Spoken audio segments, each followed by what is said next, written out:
in the past several years and noticed that this area is changing, right? And not all the changes are the changes that our people want or need. But Octavia Butler told us what? Anybody know?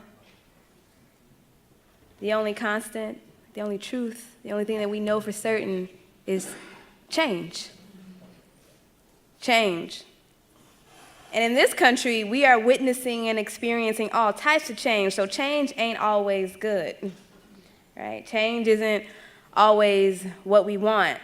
However, be it through that mural we see outside, right outside of this room, or the work that we do, the people who are in this room today, our people have various histories of resistance and resilience to actually change our conditions to a place that we actually want to be in and we want to see, right?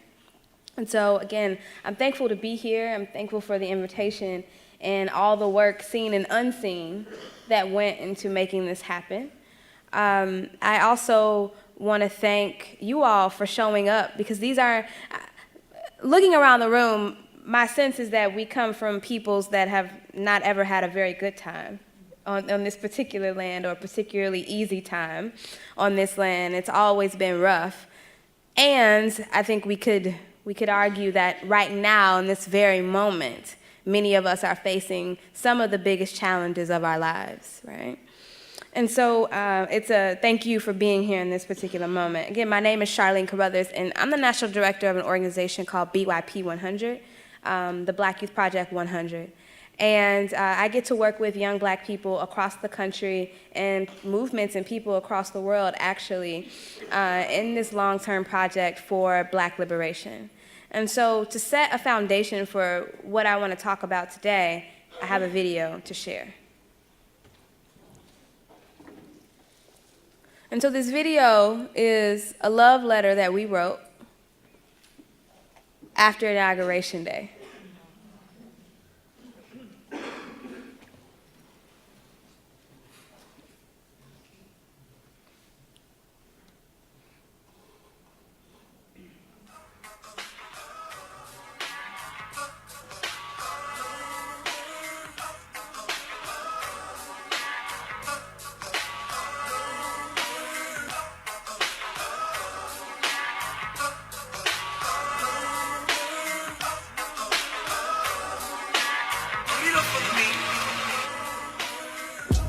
Hey family, so we here at BYP 100 wanted to pen a love letter to Black people post the inauguration, because we know that everyone's in their fields and just it's a lot going on.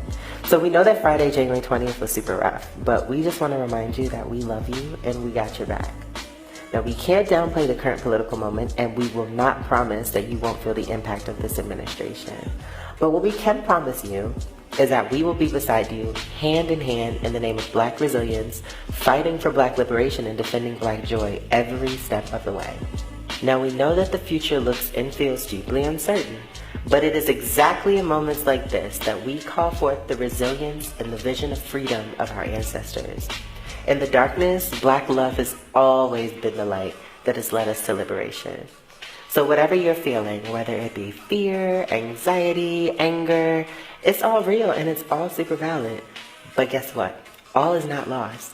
And while the road ahead is going to be long and it's going to be super difficult, we are everything that we need to build a future that is radically inclusive, a future that's just and liberatory for all Black people.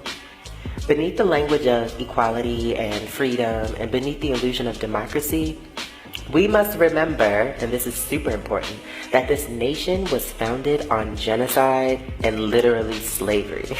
Trump is obsessed with building a bigger law and order system, the same system that has destroyed our communities, locked millions of us up, and fails to keep us safe. Trump also uses divide and conquer tactics to pit Black people against Latinx immigrants, despite the fact that Black immigrants are among the most targeted. But, as Audre Lorde reminds us, quote, by seeing who the we is, we learn to use our energies with greater precision against our enemies rather than against ourselves, unquote. We must and can keep each other safe. With Trump as president, the opportunities for resistance are more plentiful than ever, honestly. Under a neo-fascist administration, we can expect to see hyper-nationalism, check. Criminalizing dissent, check. Mobilizing hate against particular groups of people, check, like racial, ethnic minorities, immigrants, communists, etc. Supremacy of the military, rampant sexism, check. Controlled media, check, check, check. And suppressed labor power. We saw our comrades on the front lines of the Capitol on January 20th pushing back against the incoming neo-fascist administration because we know that in these times we cannot afford to retreat. We have to double down, supporting and protecting each other along the way. So I say all this to say, join us here at VYP 100 if you want to make a difference, if you need some people to hold you, if you need some people to fight for you and you want to fight with them. Or join another organization already engaged in resistance work within the movement for Black lives. In this moment, Black people, it is just as important that you treat yourself and each other with the grace, gentleness, love, and compassion that this country has always denied us. This means doing things and being with the people who make you happy. Cultivating Black joy will be instrumental to developing the resilience needed to fight another day. Nurture your physical and spiritual self, however that looks. If that means going to the grocery store, grabbing your water, incense, some live food, turmeric, garlic, local honey, some lavender, some sage, some Palo Santos, get whatever you need in case you decide not to leave the house or your body just needs to be still. We hope that in the coming days, you're able to find joy, see yourself reflected in other beautiful Black faces, be with your people, and get the opportunity to check in with your body.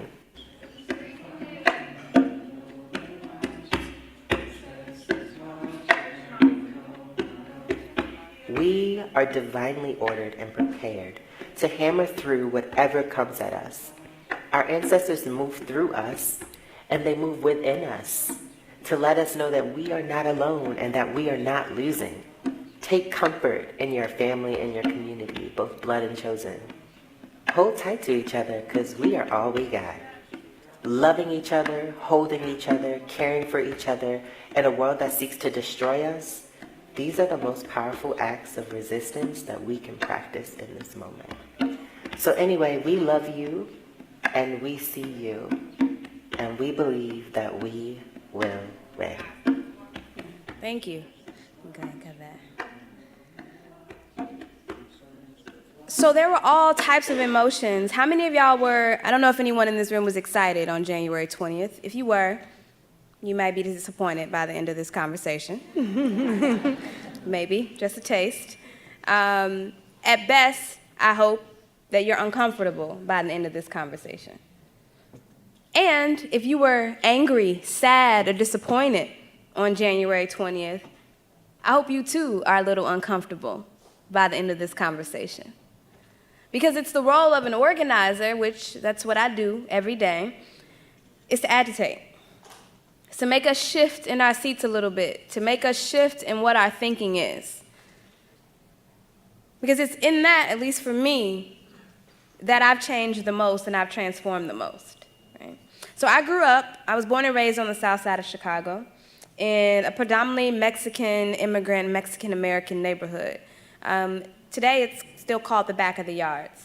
Some of y'all might know about the Back of the Yards because it's also known as the place where Saul Alinsky first organized, his first real organization, and developed his model of organizing. When I was growing up there, I had no idea of any of that. My family was the only Black family on the block. I asked my parents why we moved to this particular neighborhood. They said it's because this is where they could afford to live. We were Black folks. We did not speak Spanish. However, what my parents told me, and we're in California, so y'all know Black people speak Spanish, but not my family didn't. And so they taught me from a very early age that I had two responsibilities. One was to get a good education, and two was to respect people no matter where they came from and no matter who they were. Now what we know is that we live in a country that actually teaches us to do the exact opposite and doesn't actually set many of us to do set us up to do those two things. And if we want to talk about Black lives mattering in education, we have to understand that the ways in which both public and private school education from preschool on through graduate school is intrinsically set up for people who don't look like many of us, not in this room, right? It's not set up for me as a black woman who is now in this moment able-bodied, a black woman who is currently and technically a citizen in the United States of America. But for anyone who knows about being black in America, citizenship is tenuous, not necessarily guaranteed at any moment. We have a person in the White House who I affectionately call 45. I refuse to say this man's name with any level of reverence or respect, who can at any moment legislate my citizenship out of existence on some level, right? And so I'm clear about that. So while my parents taught me the importance and the value of education and respecting other people, we are living in a moment where these things, they weren't just created because 45 came into office. So I'm not going to sit here for the next 25 minutes and rattle on and on and on about how this administration created white supremacy, because it didn't. We should know, if you don't know, that President Obama and his administration deported more immigrants than any other president in the United States history, right? And so it's really important for me, and likely for many of you in this room, to know that the resistance didn't start just because 45 came into power. That these issues didn't start to matter just because this administration and this regime came into power. And it's as cliche as it may sound, the importance of our lives wasn't existed because people decided to resist the day he was elected, or the day he was inaugurated, or the day that the Attorney General is confirmed, or the Secretary of Education is confirmed. And as students, how many of you see yourselves as being a part of a movement today, right now? Raise your hand, please. So I'm not the expert in this room on what it means to be involved. If you look around the room, can y'all raise your hand one more time? There are experts all around this room. Because you all are in this. You're in this, and you're at an institution that also wasn't set up for you and doesn't operate in the ways that I imagine that you want it to operate. Or is that wrong? Is this place set up the way y'all want it to be? Oh, okay. I was just wondering, because I went to college and, they said lots of fun things, but they didn't actually do what they said what they should do all the time, or what they promised to do all the time. And so how do you even make sense of this? How do you make sense of this moment that we're in? One, we have to understand that the forces that are at play did not happen overnight, and that this is not simply a Democrat and Republican problem. This is definitely not just a Republican problem, because the Democrats have their hands very dirty in this situation. The Democrats have very dirty hands, very. And so even when we talk about in our love letter to young black people and to black people at whole, we don't actually talk about Republicans or Democrats. What is also clear is that we shouldn't act like they are all exactly the same. We make a mistake if we don't understand the racism of the Democratic Party and the racism of the Republican Party and how those two things show up differently. Because they show up differently. And we can say, they're the same, two sides of every coin, but guess what? One is in the White House and the other is not, right? And so as students in a state that claims to be blue, California has made all types of proclamations that it's going to be sanctuary, that it's going to protect people, that it's not going to let 45 and his people roll up. Who's going to hold them accountable to that? I come from Chicago. Our mayor calls himself a Democrat. Trash. It's trash. He's talked up and down the media about how Chicago will remain a sanctuary city. Just years ago, in one fell swoop, he closed 50 public schools. At one time. At one time. 97% of the students who attended those schools were black students. Right? So tell me, what does it mean to have a Democratic mayor, close 50 public schools for sake of funding, and then say, we need to hire more police officers? In a city, and I know more about Oakland's police department than I do about San Francisco's, but in Chicago, we spend nearly 40% of our public service budget on policing. Oakland, I think it might be 38%. It's a high number in Oakland. I don't know the number in San Francisco. Do many of you live in Oakland, or okay. And so we have a mayor that will say, let's close all these schools and let's fund policing. Now, I don't know if the police keep y'all safe in y'all neighborhoods, but they don't in mine. And so it's a question of priorities and values when we have so-called Democrats saying that, we want to be a party of inclusivity. We want to be a party of all people, of this melting pot that is the United States of America, but consistently attacks those who are marginalized and those who are oppressed. So we have to get sharp in our analysis, y'all. We have to get sharp. Who is your mayor? Are they a Democrat? Are they claiming to have certain values? How does it show up in that budget? Do y'all have a president at the city college, or a chancellor? Who is the chancellor?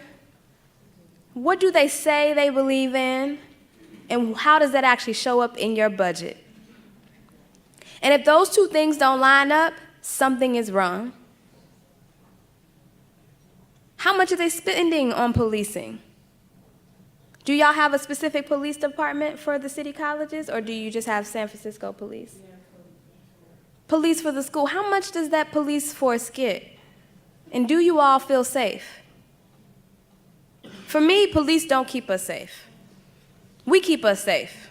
We have the ability to do that. And we also know many of us have been made unsafe by people we know, people who look like us. I'm not going to act like that doesn't happen. But have the police or prisons or jails ever solved that problem? So in our work, the thing that is important to us and what we are calling for and what we continue to call for is a divestment from policing and an investment in our communities. Because as an abolitionist, it's important to me, crucial to me, to know that, yes, tear all this shit down, cool.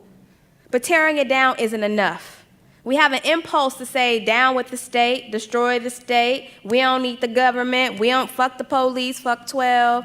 I do it. And if you are going to be an abolitionist, if you are going to take up the destruction of these institutions that punish and oppress us, you have a responsibility to be involved in building alternatives.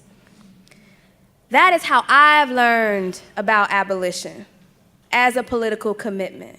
Yes, it is about dismantling systems that do not serve us, and it is about taking up a commitment to create those alternatives, right? So one, we can't do the sloppy work of saying Democrats and Republicans are the same. We have to understand the differences, because when you know your enemy, you are in a better position to defeat them, right? And then two, right, if we're going to be serious about dismantling the things that don't serve our people, we also have to do the thinking of how do we build up alternatives. So just a couple days ago, gosh, how many days are we into the presidency now? 12 days? 13 days? Something like that. It's February 2nd. 15 now? Executive order. Take your pick of the worst.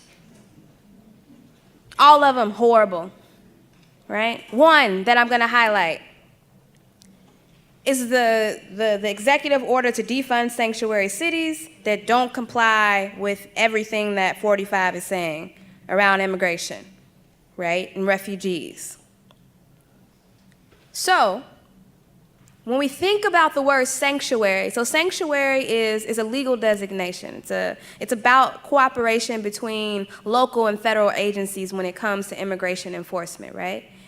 And so it's supposed to protect people who are undocumented, people who are immigrants, people who have a status that ain't whatever status that is protected, so-called protected by the law, right? So certain communities are targeted. We know this to be true, right? Not all immigrants are targeted. You brown, you black, you poor, you speak another language besides English, like you are disproportionately targeted by immigration enforcement in this country, right? Because there are immigrants who ain't black or brown, who don't necessarily find the heel of the state on their backs in the same way.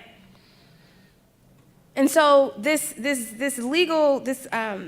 agreement by local cities and municipalities that says that we are not going to cooperate, and I'm describing what a sanctuary city is, that we are not going to cooperate, or our local police department is not going to communicate automatically with federal agencies, federal immigration enforcement agencies like ICE, right? The Immigration Customs Enforcement. And so 45, y'all president, I don't know if he y'all president, he my president, whatever, has said that he's going to defund these cities that have designated themselves or are acting as sanctuary. Now, what we know is that even in a sanctuary city, your family's protection ain't guaranteed, right? Like if you are in an immigrant family, you are not guaranteed to be protected even in a sanctuary city. So my mayor, again, and I'm using an example because he's a Democrat, right? In the third largest city in this country. Am I in the second or the fourth? LA, I'm sorry, LA is the second largest, right? Not San Francisco, okay, sorry. No shade, y'all. No shade. I'm from the third largest city in the country, and he is promising that Chicago is going to remain a sanctuary. Just yesterday, he said he thinks he's calling 45's bluff. He said, 45 has said, I'm going to send in the feds to Chicago to stop the carnage. So Rahm says, send them. Send in the FBI, the DEA, and the ATF. Who do you think is going to be targeted by those federal agencies? I live on the south side of Chicago, right? There are specific neighborhoods in Chicago that have the most reported shootings and deaths, right? And also specific cities in Chicago that have the most people who are sent to prison, the most police, all of that, right? So Rahm is calling, so-called calling 45's bluff. You tell me what kind of sanctuary can exist with increased drug, the DEA, the ATF. These are basically federal agencies that handle drug enforcement and arms enforcement, things like that. Does that sound like sanctuary to you? So there's this doublespeak that happens. On one hand, you're going to say that you're going to protect people and remain a sanctuary city, and on the other hand, you're saying send in the feds. So organizers live within the middle of all of that. That is the role of the organizer and the activist, is to agitate around what both of those ideas mean. So we've partnered with Mi Gente, which is a national, probably call themselves an international organization, led by Latinx activists and organizers who approach immigrant rights and migrant rights work from a decriminalization framework, just like we do in BYP 100. So we work with each other, and we've called on not just the protection of sanctuary, but an expansion of what it even means and how it's applied, right? Because that's important. Because if you only say this typical narrative, and it leaves out many immigrants, it leaves out so many immigrants, that says that sanctuary is about only stopping ICE from running up into our homes, then what does that mean to stop the DEA or ATF or any other federal agency from rolling up in your house? Nothing. What does it do to local law enforcement? Nothing, not necessarily. So we have to expand the way we even think about sanctuary. What does sanctuary mean on your campus? Has your campus made a statement saying that it will actually be a place of sanctuary? And if it hasn't, and you all call for that, I don't know why they invite me places sometimes. If it hasn't and you all call for that, you got to ask how y'all going to enforce it. How is that going to show up? What are they going to do if the National Guard rolls up? What are they going to do if San Francisco PD, if ICE, any law enforcement agency rolls up? What is their commitment to all students on campus? What is their commitment now to students on campus to actually keep students safe from policing?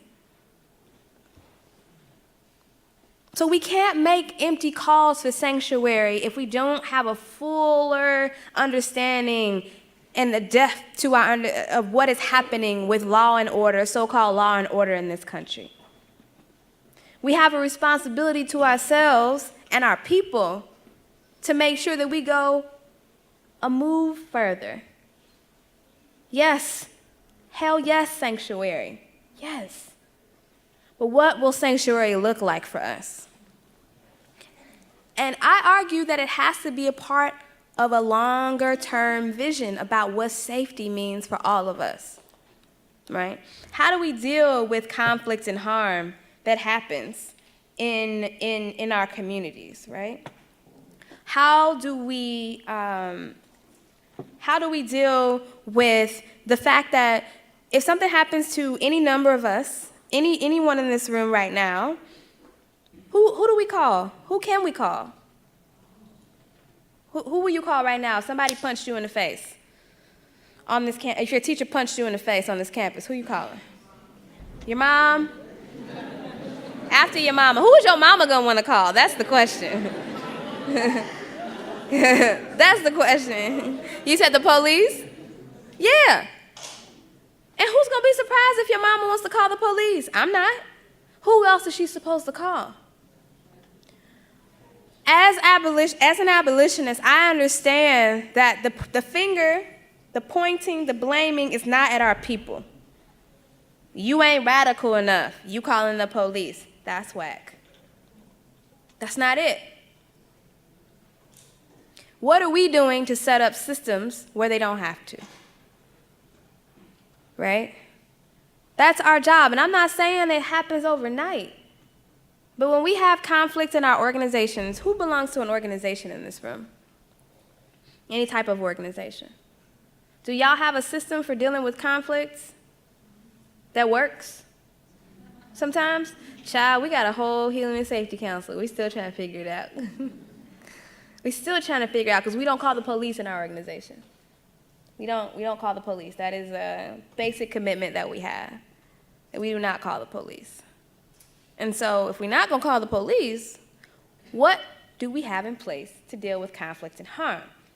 So we've been developing over the past year practices of restorative justice within our organization in order to deal with things from the day-to-day conflicts that happen. I disagree with this person made a bad decision, or I believe they made a bad decision, to sexual violence, right? Physical violence, verbal abuse. It ranges to the things, the conflicts and the harms that show up.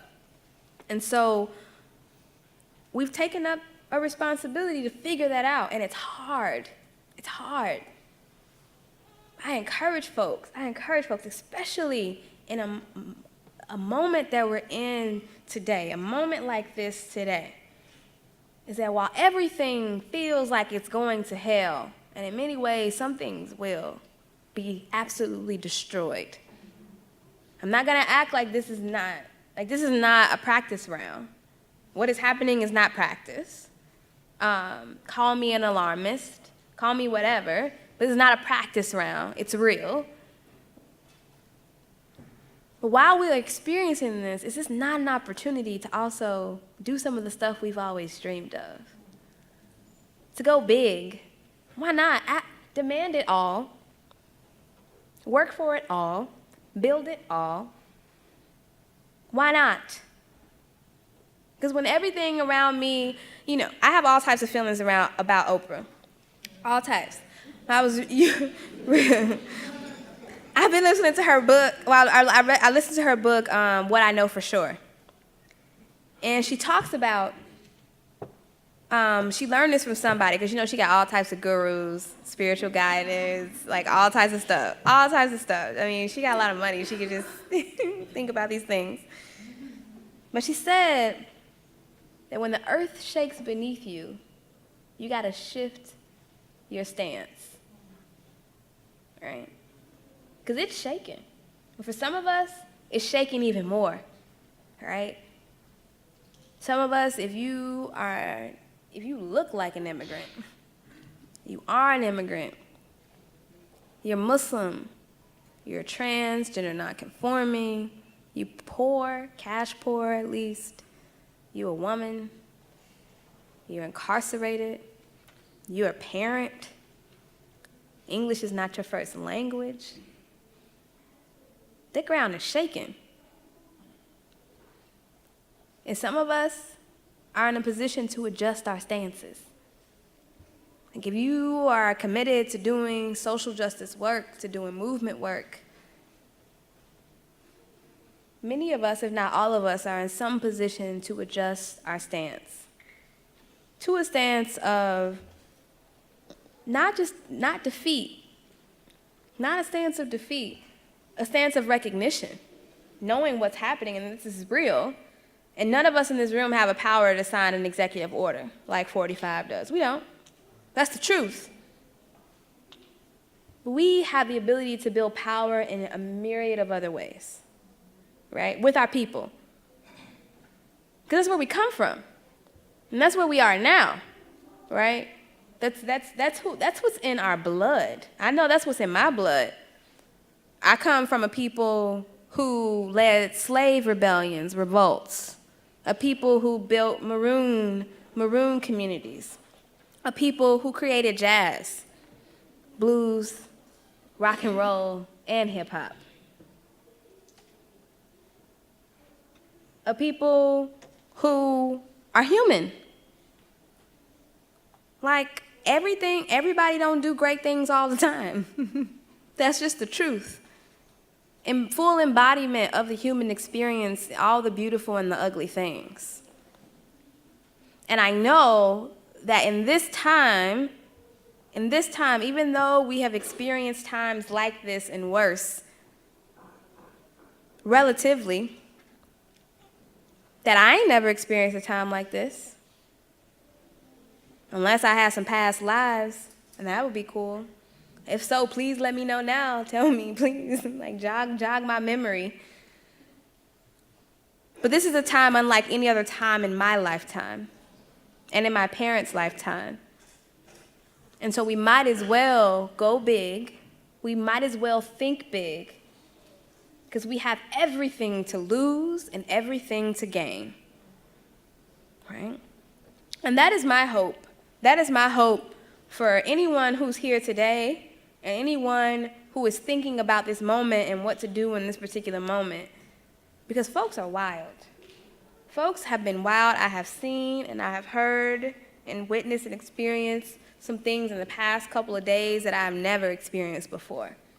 And I expect that many of you will too. And it is as an organizer, that's one of the only things I know besides cooking and like spending time with my niece and family members. Organizing is one of the things that keeps me alive. Because it is within that I am able to develop relationships with people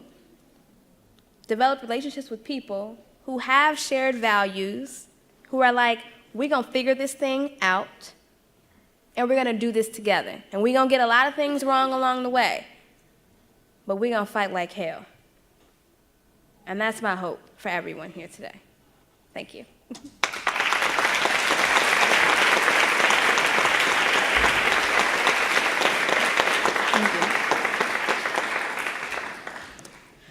So I wanted to make sure to leave enough time for questions and not just have you listen to me talk for an hour.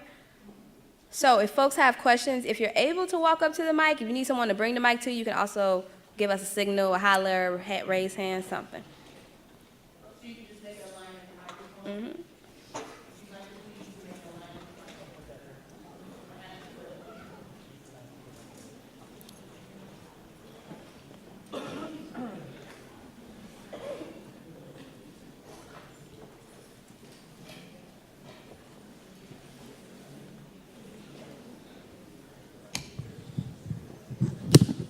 Is this on?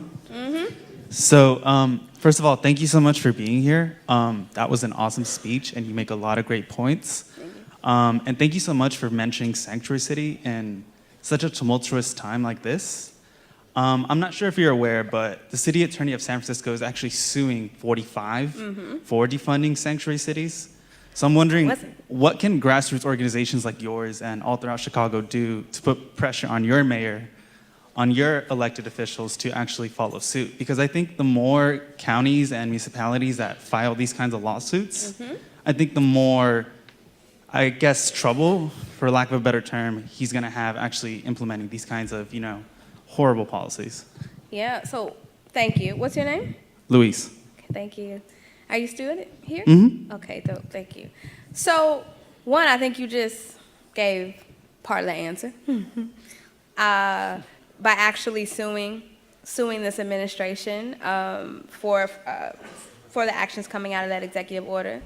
Two, I'm really interested in how else folks are pushing the mayor, the city council, the city at large to do more besides a lawsuit against the White House. That's important. That's important. I don't want to diminish that at all. But is San Francisco truly a sanctuary for people? For all oppressed people? I mean, as far as I know, lots of people are still being pushed out. The mission don't look like the mission did, years ago, The city is constantly changing. What I also want to say is that there's a folly, or this thing that progressives get away with, progressives and Democrats and liberals get away with. They do just enough to get by. They do just enough. They make a hoo-ha about sanctuary. They do an important lawsuit. I think the job of activists is to push them to do even more. Right? And I think it's dope, because I wasn't aware that you all are suing 45 around the executive order. Hell yes, do that, and serve as a model to other places, right? And that's not something we've thought about, to my knowledge. And by we have so many different groups in Chicago. People could have thought about it, and I may not be aware of it. But I think it's that, making sure that people even know about what y'all are doing here, and then even here, making sure that this example doesn't become another empty lawsuit, and that it actually shows up. Thank you. You're welcome. You hear the question? Anyone can come up. Yes. Are you going? Okay. So I wanted to ask you about what you were just saying around how liberals do just enough. I feel I see a lot of that. Sometimes I see it in myself. And I was just wondering if you have examples of successful actions to kind of just make things more long-term, more deep, more meaningful, especially, as a white person. I want to work with other white people, and I've been doing that for many years, but I would love to learn from you about things you've seen that have been effective, or any advice. Thanks. Sure. So I've learned a lot of this from Miriam Kaba, who is a longtime organizer. She's from New York. She's a longtime organizer in Chicago and just moved back to New York. One of the first things to ask is, whatever reform you're pushing for, does it give more power to the police or other institutions that are not serving our people? So, for example, body cameras. Body cameras cost money. They cost lots of money. Training costs lots of money. What else do they usually do? Oh, community policing. I could talk more about that, why I put it in quotation marks. All these things give more resources and more money to police departments, right? However, they're under the guise that they will help keep us safer or make us safer. How many names do we have of people who've been killed by police and they were wearing cameras? Or there's footage of it, right? Walter Scott running down the street in South Carolina, shot in the back, video footage of all of it. The police officer who shot and killed him will never see the day in prison from that murder, right? There's video of it. Well, there's prison? Why didn't he go to prison? Why wasn't he charged? Why wasn't he found guilty? Well, he was charged. I believe he was charged. Why wasn't he found guilty? What happened? Well, one, police are above the law, generally, in this country. I mean, that's just what it is. And personally, like, and organizationally, we've never called for a police officer to go to prison. Or we've never called for that because we don't see that as a systemic solution to what the problem is. So we have to ask ourselves a question. Are the things we're pushing for going to give these institutions more power, or are they going to take away power and put that power into the hands of the people who aren't in power, right? And not just people who aren't in power for people's sake, but people who have our best interests in mind, the so-called least of us in mind. The second thing is, who is advocating for this policy? Follow the money. Who's supporting it? Who's paying for it? Are they corporations? Are they wealthy families? Wealthy individuals? Who is it? Who's calling the shots around this thing, right? The third question we have to just be real with ourselves. Is this reform? Or is it possibly transformative reform? Are we on our way to something bigger, right? So if we say, the policing budget is going to be reduced 10%, and that 10% is going to go into public schools, does that completely transform the public school system to something else? No. But does it improve it materially, potentially, for many, many children? Thousands of children, potentially hundreds of thousands of students and children? Yes. So perhaps that is something worth fighting for. Perhaps that is something worth fighting for. What's important is that we are honest about what it is we're fighting for. Are we fighting for more college professors of color? Or are we fighting for a required curriculum around ethnic studies and around restorative justice? Are we fighting for things that are just going to benefit some of us, or are they going to be structural changes? Or can we do both? We just have to be honest with ourselves about what it is that we're doing. So that's what I think is important. And you said the other thing about white people, that you work with white people. White folks got to work with white folks. And not just for working with white folks' sake, but through an anti-racist, a framework that is fighting against anti-blackness, and that's not just for white people, that is also for people of color. White folks ain't the only ones who have to do work around anti-blackness. It lives throughout many communities, if not all, actually all. And so that's the work that I see. Those are some of the questions I think we need to ask ourselves when we're fighting for things. Yeah? Mm-hmm. You had a question? Yeah.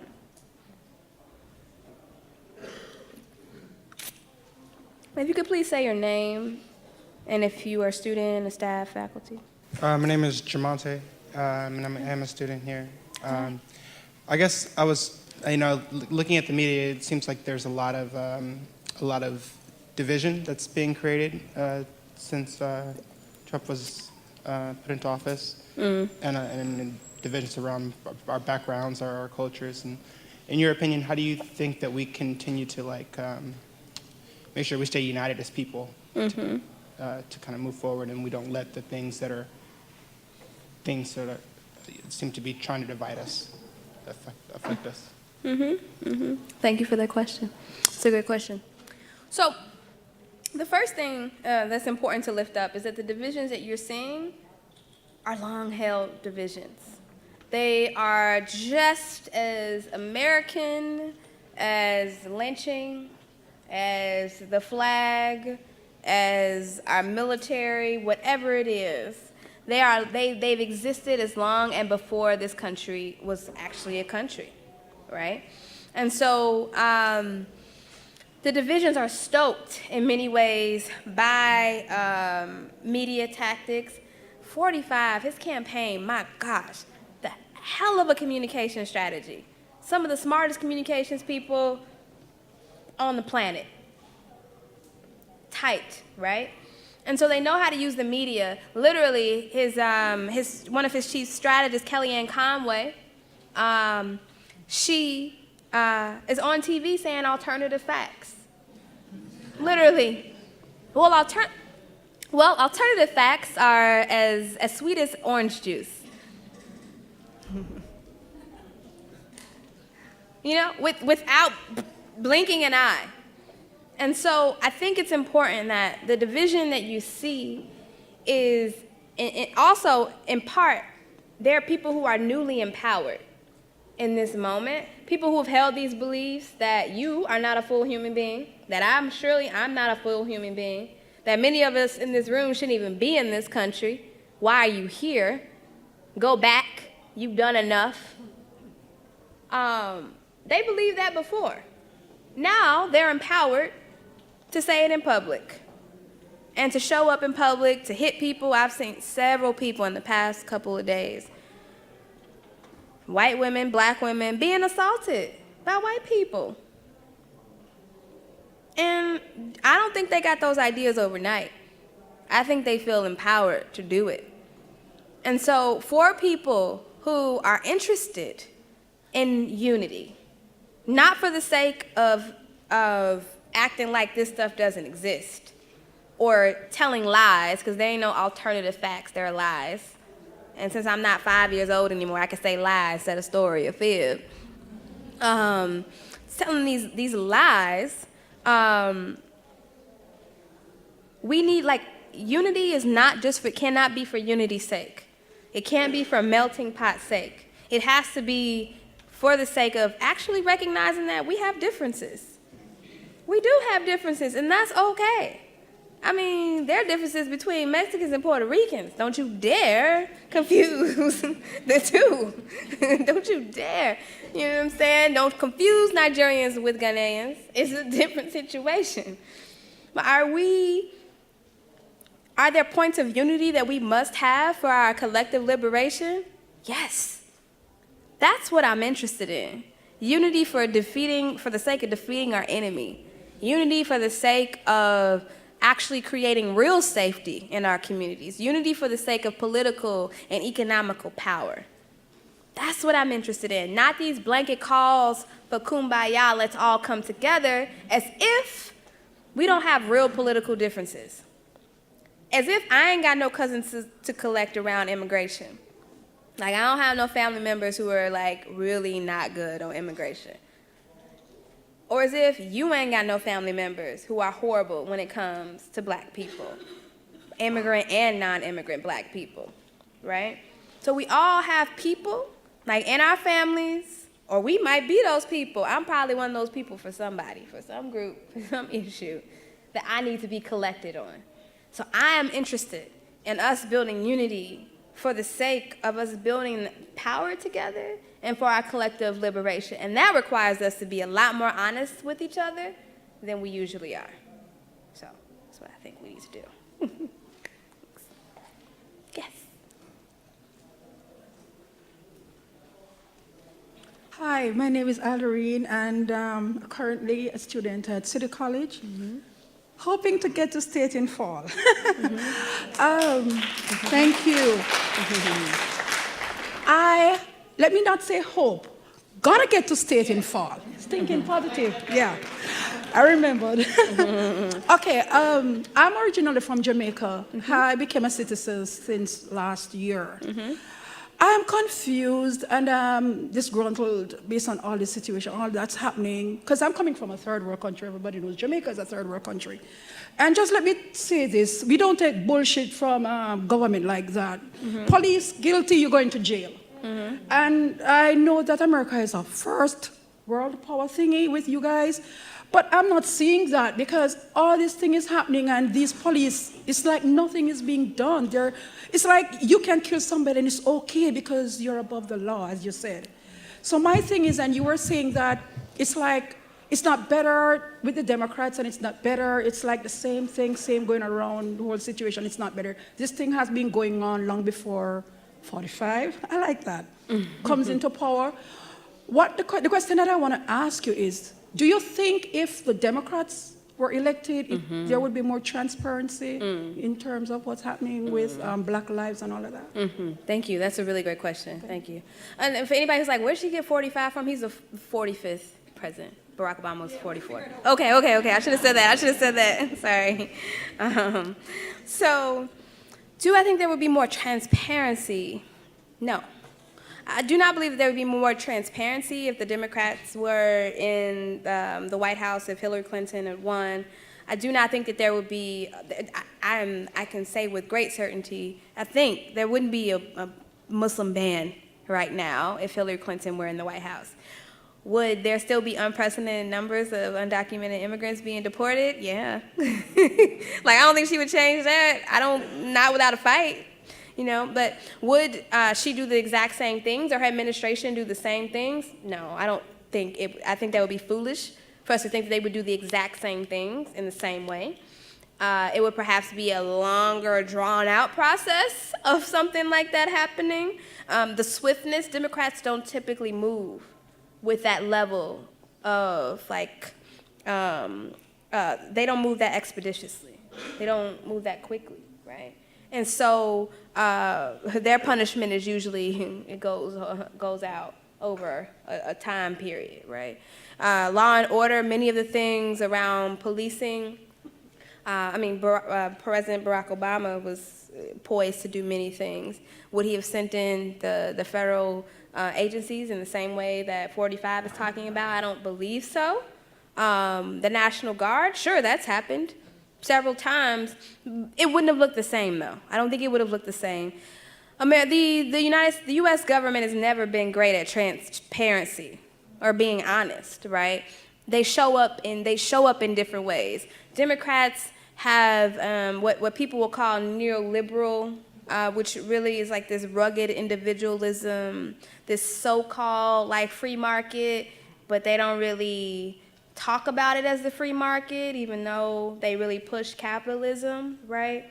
But it's this hyper-individualistic doctrine that's like, that doesn't serve our people, right? And so I'm still parsing through how to talk about it, because I didn't vote for Hillary Clinton, and I also didn't go on a campaign telling people not to vote for her. I live in Chicago. You don't have, like, she won Chicago easily. Did Democrats do that? So I'm coming from a different place than if I was living in, like, North Carolina. I may have voted for her if I lived in North Carolina. But I was very intentional to not say, don't vote for her. I'm not I didn't do that. I think that would have been irresponsible, because there are differences between the two, and we can hold that there are differences in between the two, and knowing that actually neither one of them are going to get us what we want. One of them is going to bring down a hammer in a way we have never seen it before. And he's actually worth stopping. And I wish I'd said that. I really do. I really wish I'd come to that conclusion. And I wish more of us, because there were some far left communists, black, brown, indigenous folks, an organization called Freedom Road, who endorsed Hillary Clinton because they had that analysis. You know, like, they understood, we can't have this guy in office, y'all. Do we support her? No. We know she ain't it. But we can't have this guy. And I wish in my heart and my hearts that I'd had that understanding last year. So the Democrats are the better of the evil two? I'm sorry, say that one more time? No, you're telling me that the Democrats are the better of the evil two. I'm not saying they're the better of the evil. They're a different kind of evil. You know? Yeah, I think it's a different type of evil. They're both evil. Evil. I mean, the 1994 crime bill that is largely responsible for the state of mass incarceration in this country today was signed by a Democratic president, right? Welfare reform, Democrat, Bill Clinton, your boy Bill Clinton. Democrat, horrible for our people, right? These people are horrible. And so, we do ourselves a disservice if we say they're the exact same as the Republicans. Because it's not exactly the same. You have to know your enemy. Yes. Hello. My name is Chanta Tenzawin Goodface. Student here. I'm Native American. And my question is, thank you, by the way, for coming and speaking. You're so inspiring, and I'm really excited to meet you. I have a niece who's young and would like to be a senator, and she's Native also, and I'm so excited to tell her that you came and spoke to us. I often hear a lot of Natives in the movement saying, using Native Lives Matter hashtag and that kind of stuff, and I have always heard, I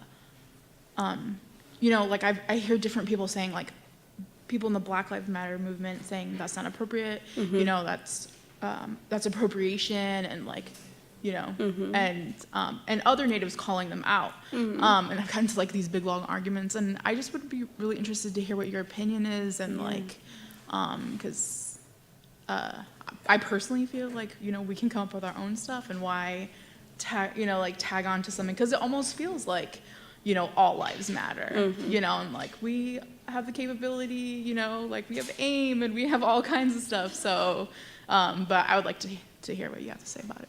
Thank you. Well, I think you're right, first of all. That, and the people who, are Native and indigenous to this land didn't start resisting 5 years ago. There's a long history, a long, rich history of that work. And it's also important that within that, it's a complicated history in relationship to Black people on this land.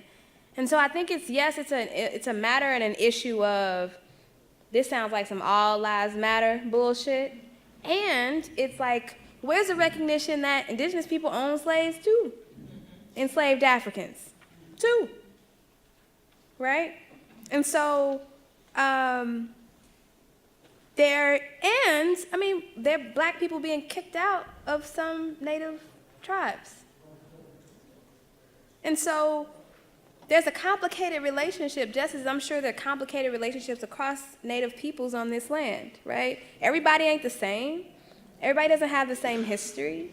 And so I think, we have a natural place, and also our people have, even in the histories of enslavement, our people also have histories of collective resistance.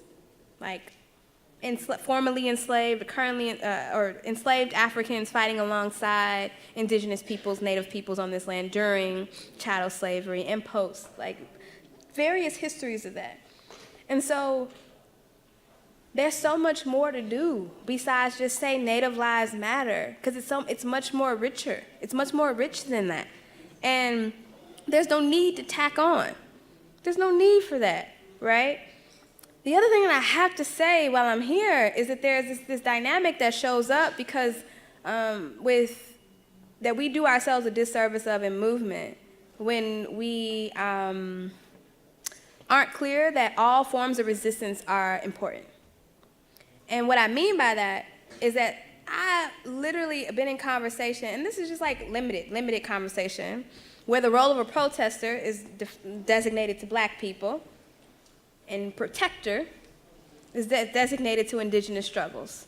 A water protector, I'm not a protester, and there's this tinge of anti-Blackness that shows up. So we got some stuff to reconcile, some stuff to talk about with each other. And when I talked about earlier about collecting cousins, we got to do that on both sides, on all sides, right? And look at what it means, what work we need to do within Black communities who aren't indigenous, because if you're from the continent of Africa, you are an indigenous person. You come from indigenous land. And then Black people who are descendants of enslaved Africans on this land. We have conversations to have around indigeneity and indigenous peoples, for sure, right? And things that we need to do differently, because we can't say we need access to land and just take land from other people. What it looks like for us to be involved in these types of struggles, how we build in relationships, and how we doing our work, and recognizing that Native and indigenous people also have work to do, right? So for me, the question is much bigger than a hashtag, and it's a question of what kind of movement are we building together, and recognizing our political differences, the differences within our lived experiences, and that we have a shared enemy that we got to take down, right? And that our peoples have histories and traditions and practices that demonstrate that we are and can be much better stewards of this land than our enemy. So, yeah, that's my thoughts. I would say it comes from you. Thank you. Thank you. Yes. So my name is Rick. I'm a staff person here. I raised this next question. Okay. My name is Rick Cantor. I'm the coordinator of student supporting students. We're in the student union, room 203, peer mentoring program. First 5 pages are free if you need a print, just FYI. So my question is, just a second ago you said there's differences between Mexicans, Puerto Ricans, Senegalese, Ghanaians. And I'm sure if not in this room, out in the world, definitely on social media, there's someone saying, well, there's a difference between Irish and Italian, And so I'd like you to respond to that and speak to how whiteness operates differently. Absolutely. And so could you just talk a little bit about that? Absolutely, absolutely. So I agree that whiteness on this land operates differently. And so I was just in Ireland 2 weeks ago, maybe, and my little mind was blown. I had no idea how much drama they had in Ireland. I had no idea. And these are white people.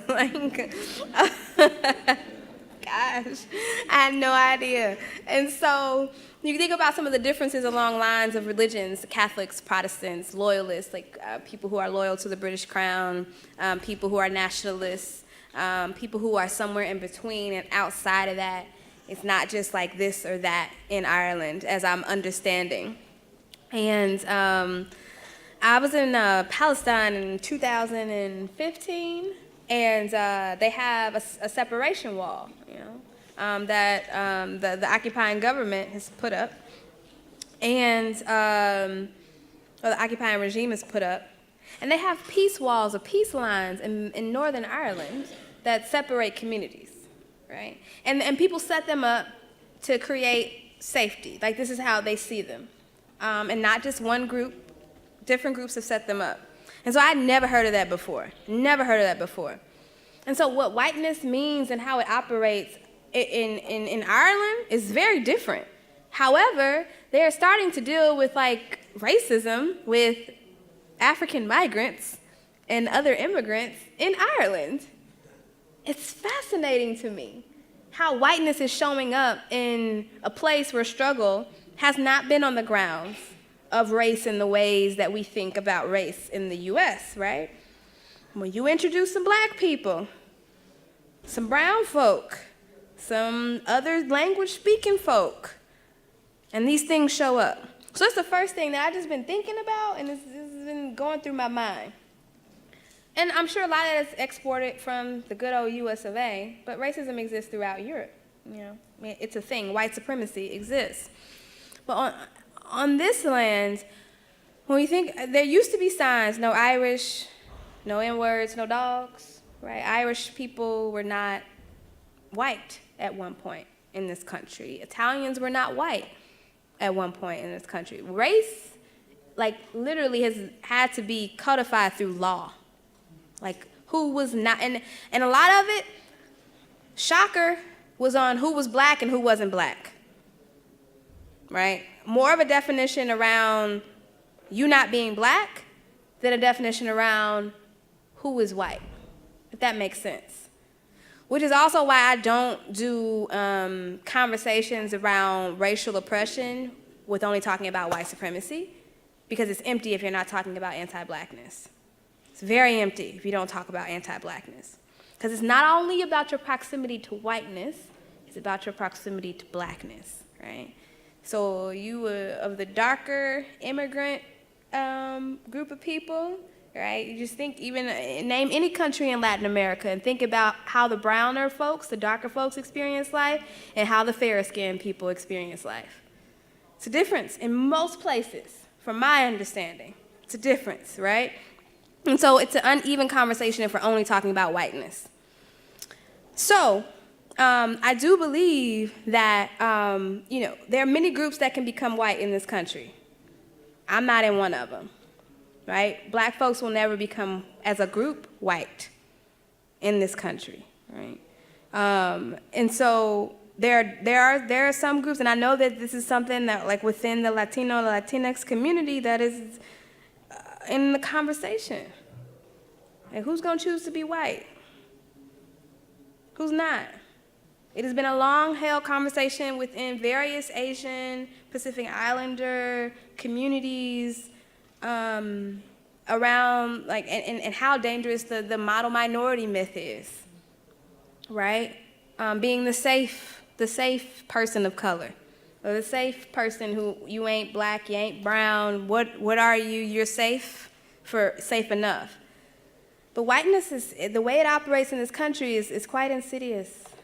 It's, and I don't think it serves any of us very well, but it serves many people, and materially and through power in ways that it doesn't serve others.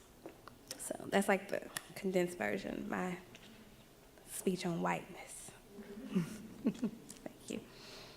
Hello, thank you so much for being here. My name is Kinneret, and I'm a faculty here. I have a brief announcement for those of you who are still here. I'm here with Intro to Feminisms, and I also teach in the IDST Critical Middle East, Southwest Asia, and North Africa Studies program, which is at risk of being cut at our school, even though the topics we deal with are always present in terms of what's happening in the region, what's happening in diaspora communities, and with our foreign policy. So I urge anyone here to join our classes. We're still enrolling.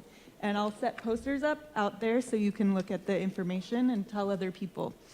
We also have exciting events coming up next week. I passed the flyer around. So thank you for that minute. Sorry to take up your time for that. My question, however, is that on this campus right now, Winman was just reminding me and pointing out that the campus police are considering having firearms. They're not currently armed on our campus. I read about that. I'm sure there are student groups who are organizing against this.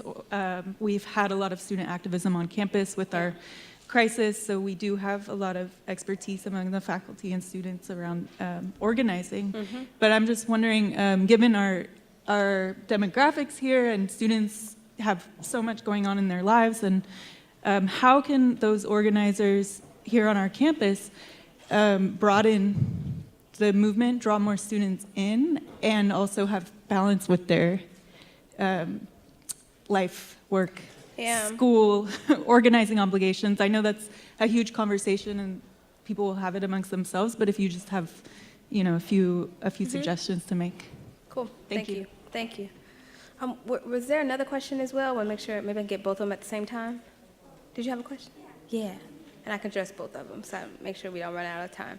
Oh, thank you so much. Mm-hmm. My question was also about the police force. Okay. And you were talking earlier about how, the U.S. police force isn't really actually protecting so many citizens. And I was wondering, what solutions you think we should lobby for as citizens. Should we abolish the police force? Should we reform it? If we abolish it, what should we replace it with? Mm-hmm. Yeah. So I'm going to start by saying anything that I talk about is not just for citizens. It's for anybody who's on this land, anybody who's here. The citizenship is, it's not guaranteed for everybody. So in thinking, I read a little bit about the proposal to arm police officers. Well, one, y'all are already doing the organizing work on this campus. Continue to do that. And it's never going to be easy. You're not the first and you won't be the last to run a campaign on this campus, I'm pretty sure, right? And so the core, my understanding and in my experience, the core of any good organizing is relationship building. And to take the time to actually get to know people. And they're actually like organizing habits through like one-on-ones or relational meetings to get to know people. And some of y'all probably know this stuff already. But it's really important to spend the time doing that and to invest in that And not to think that, you could just post something on Facebook and it's going to turn up like the Women's March. Like, that's not going to happen.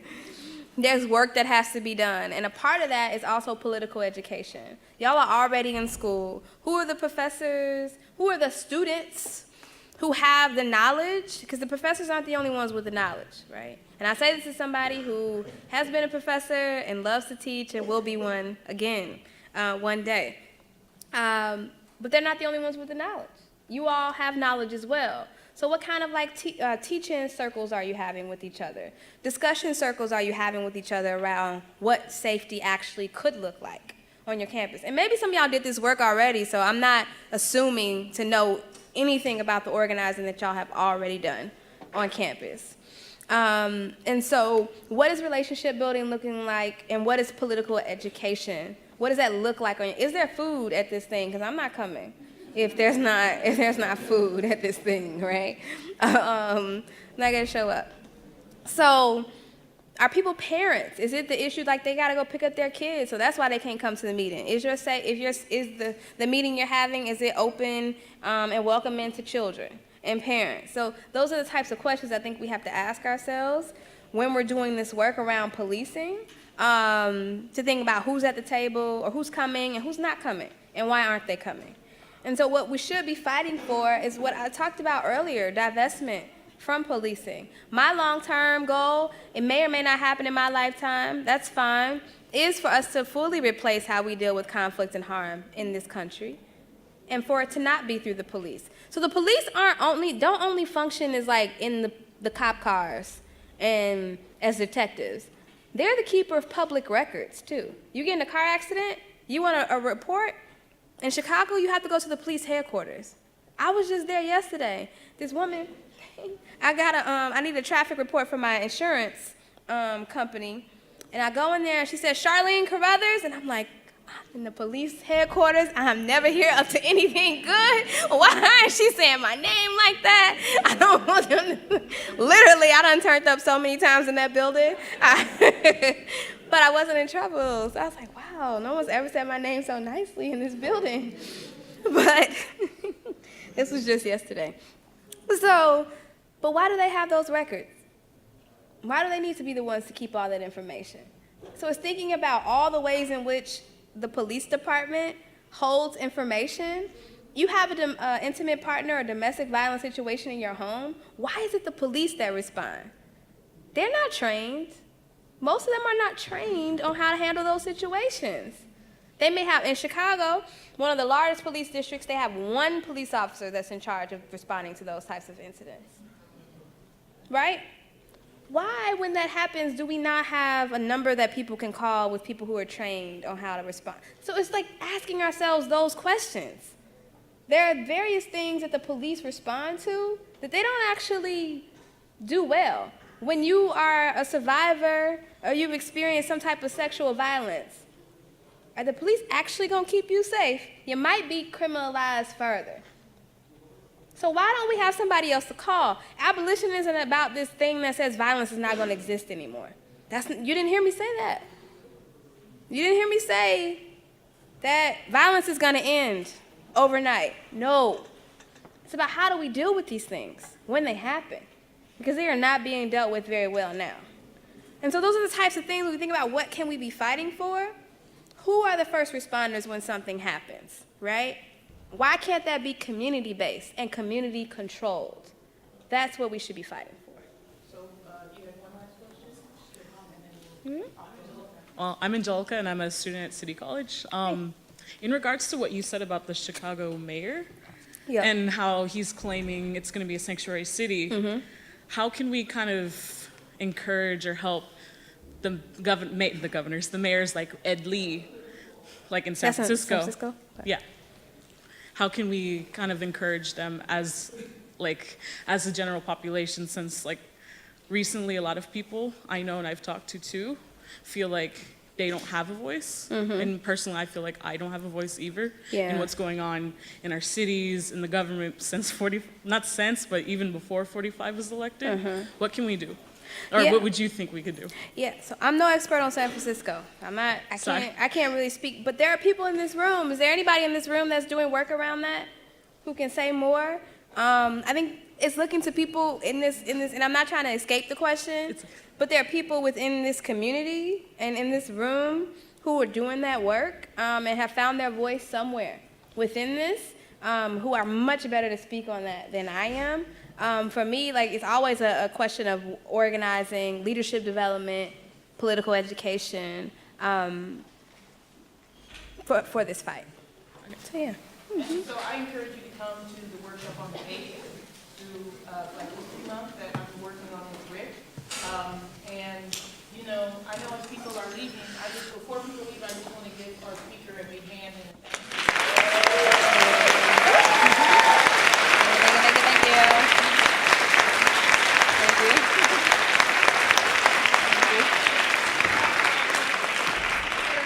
And I know people are not leaving because they want to, but they have time to. I understand. Thank you so Yeah. much for coming and being here.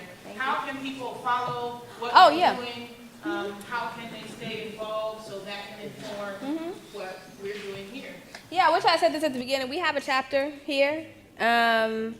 Most of the people live in Oakland. I think there may be some people who live in different parts of the Bay Area, but I'm actually going to meet with them later. The chapter email is just bayarea.chapter@byp100.org. bayarea.chapter@byp100.org.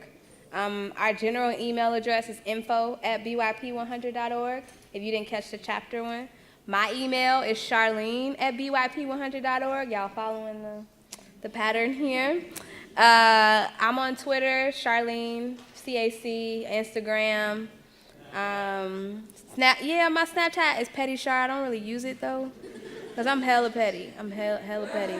I haven't used it in a while, but yeah, I'm on Snapchat. That too, yeah. bayarea.chapter@byp100.org. Yep. So hit up our chapter. Yeah, so, and also, because I think this talk is about not just listening and shaking our heads. Get involved. As faculty, we work together to do a lot of things on campus for you.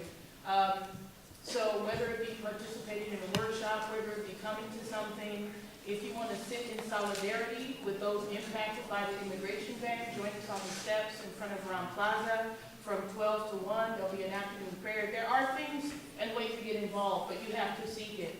And this institution actually depends on it. Our classes, if we don't have 20 people in our class, they get closed, right? This team that's assigned the Middle East class will get closed unless 2 people enroll by tomorrow. So the future of the city, the future of the nation is really in your hands as young people.